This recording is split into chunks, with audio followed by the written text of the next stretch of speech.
నమస్కారం అండి. నా పేరు Chennareddy Rosayya. Welcome to my YouTube channel. ఈరోజు మనము ఫార్ములా ట్యాబ్లో డిఫైన్ నేమ్ ఆప్షన్ గురించి తెలుగులో వివరంగా నేర్చుకుందాము. అలాగే మీరు వీడియో ఫస్ట్ టైం చూస్తున్నట్లయితే లైక్ చేయండి, షేర్ చేయండి, సబ్స్క్రైబ్ చేయండి.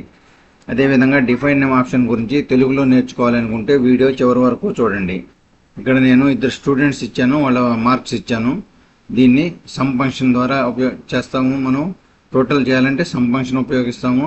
ఆ తర్వాత వేరే ఫంక్షన్లో ప్లస్ సెలెక్ట్ చేసి ప్లస్ సింబల్ ఉపయోగించి కూడా చేస్తాం. ఇప్పుడు equal to some range select చేయగానే ఎంటర్ చేసామంటే అసలు ఇది ఒక పద్ధతిలో మనం సమ్ టోటల్ చేస్తాము. నెక్స్ట్ వేరే ఇంకొక పద్ధతి ఈక్వల్ టు మార్క్స్ ఉన్న సెల్ని సెలెక్ట్ చేస్తున్నాను, ప్లస్ నెక్స్ట్ వేరే మార్క్స్ సెలెక్ట్ చేశాను, ఎంటర్. ఇది ఒక పద్ధతి. ఈ రెండు పద్ధతుల్లో మనము టోటల్ చేస్తాం. ఇప్పుడు మూడో పద్ధతిలో డిఫైన్ నేమ్ ఉపయోగించి టోటల్ చేద్దాం. ఇప్పుడు రేంజ్ సెలెక్ట్ చేశాను. సెలెక్ట్ చేసిన తర్వాత డిఫైన్ నేమ్లోకి వెళ్ళాను. డైలాగ్ బాక్స్ ఓపెన్ అయింది. రేంజ్ సెలెక్ట్ చేసి ఉంచాను కాబట్టి ఆల్రెడీ పేరు తీసుకుంది. ఈ మార్క్స్ ఉన్న స్టూడెంట్ పేరు ఆల్రెడీ తీసుకుంది. దీన్ని ఓకే చేస్తున్నాను. సేమ్ అదేవిధంగా వేరే స్టూడెంట్ కూడా సెలెక్ట్ చేశాను. డిఫైన్ నేమ్లోకి వెళ్ళి డైలాగ్ బాక్స్ ఓపెన్ కానీ పేరు తీసుకుంది ఆటోమేటిక్గా. సెలెక్ట్ చేశాను, ఓకే. ఇప్పుడు మనం సమ్ ఫంక్షన్ ఉపయోగిస్తాము. Equal to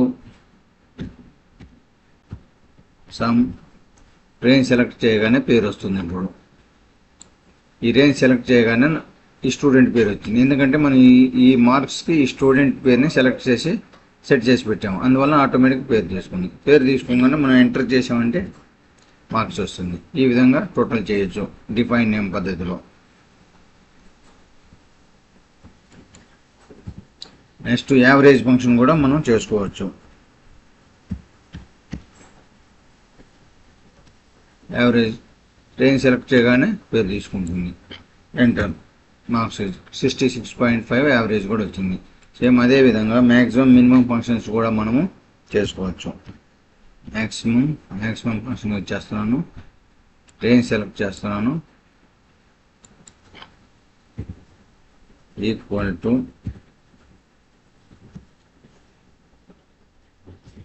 tab range select చేస్తాను.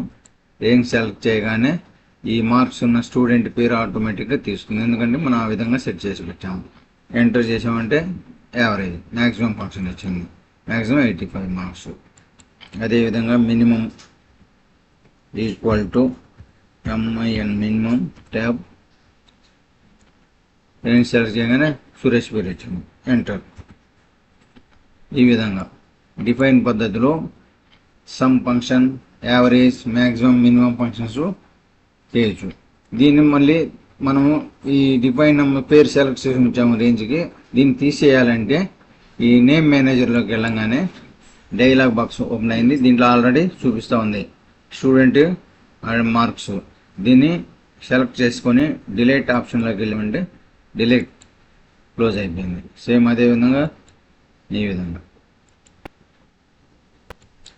క్లోజ్ అయిపోయింది, క్లోజ్. ఇప్పుడు నార్మల్గా వచ్చేసింది అన్నమాట. ఈ విధంగా మనము ఈ డిఫైన్ పద్ధతిలో రేంజ్కి పేరు సెలెక్ట్ చేసుకొని ఉంచుకున్నామంటే ఆటోమేటిక్గా పేరు తీసుకుంటుంది. వీడియో నచ్చినట్లయితే లైక్ చేయండి, షేర్ చేయండి, సబ్స్క్రైబ్ చేయండి. Thank you.